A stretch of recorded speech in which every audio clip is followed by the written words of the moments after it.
Гадаадын томоохон улс оронд хугацаанд дуусах төгсөн бүтээгдэхүүнээ хайж устгах биш, харин хэрэглэх боломжтой байхад нь маш хямд үнээр худалдаалж дуустдаг менежмент бий. Харин манай улсын хувьд зарим нэг нарийн боо худалдаалах төвүүд орой 8 цагаас хойш бараа бүтээгдэхүүнээ 50-60% хямдралтай үнээр зардаг байна.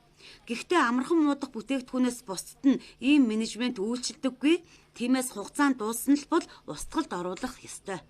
За ер нь бол мэргэжлийн хяналтын байгууллагаас өмнө улсын байцаагч бүтээгдэхүүнийг хураагаад газар дээр нь устгаад ингээ явдаг байсан.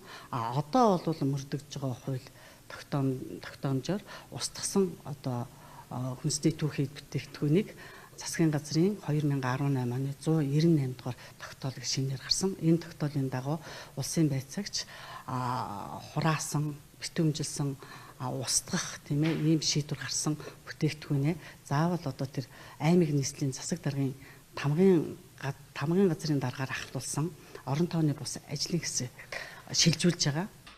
Нийслэлд үйл ажиллагаа явуулдаг томоохон худалдааны төвүүд бараа бүтээгдэхүүнээ маш олон байгууллагуудаас гэрээгээр авч борлуулдаг. Тухайн байгууллага нь их хэмжээгээр нийлүүлсэн бүтээгдэхүүнээ зарж дуусгах хугацаанаас өмнө хямд үнээр худалдаалахын тулд бүтээгдэхүүн нийлүүлэгч компаниас заавал зөвшөөрөл авах ёстой.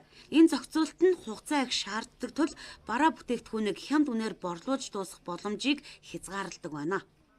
Гэрээний дагуу үйл ажиллагаа маань тэгээ үйлдвэрлэж байгаа одоо цехүүд байгаа, хямдны компаниуд байгаа тийм эдгээр маань хугацаанд нөгөө нэг яг бараагаа өдөр тутамдаа нийлүүлдэг. Энэ маань болохоор түргэн мууддаг бараа гэдэг утгаараа хямдрал гэж бол ерөөсөө байхгүй.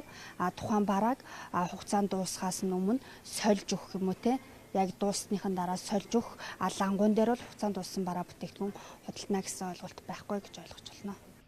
Хугацаанд дуусах төгсөн бүтээгдэхүүнийг хүүхдийн бэлгэнд боож хууль зөрчин худалдаалахгүй байх, за нөгөө талаас хог хаягдал болохгүй байх өөр нэг шийдэл нь дахин боловсруулах. Гэвч манай улсад энэ төрлийн үйлдвэр байхгүй. За тиймээс одоогийн нөхцөлд их хэмжээгээр нийлүүлсэн хүнсний бүтээгдэхүүнийг хэрвээ хугацаанд дуусах төгвөл хямдруулж худалдаалах менежмент хэрэгтэй байгааг хэрэглэгчид хэлж байна.